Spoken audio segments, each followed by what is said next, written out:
Same time, diba? Same time. Kasi hindi ko natapos yung college life ko way back, basta 2000 pa.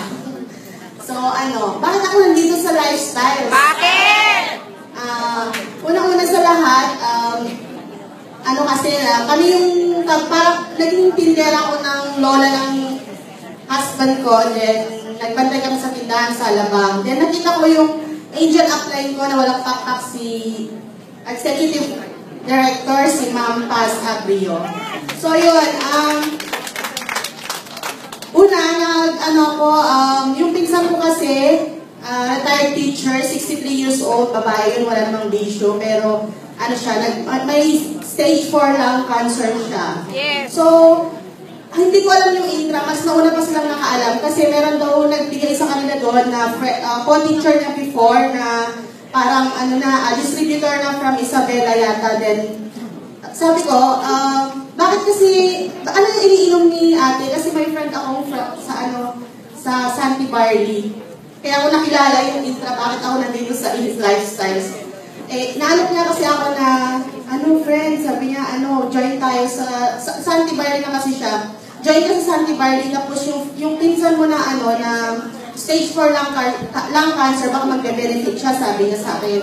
Sabi ko, ate, ano ba yung, pwede natin ikainom siguro kay ate, yung Santi Barley, kasi nag-benefit daw si April Boy at saka si Himachensa, sabi ko. Ay, sabi niya, Neng, maininom na kasi siya.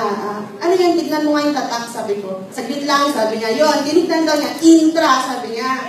So, yun na.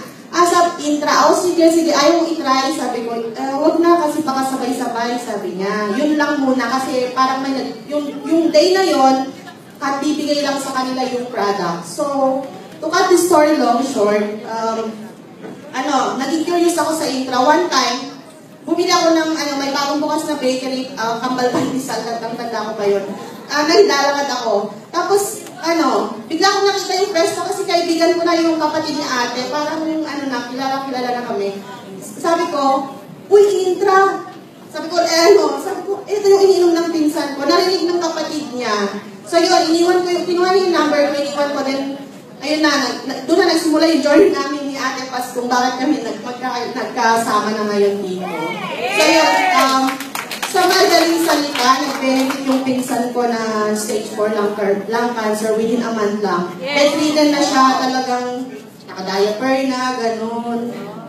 1 month, within a month lang, wala pang 1 month, within a month. So, nakatayo siya, naglalakad na, nag-church na siya ngayon.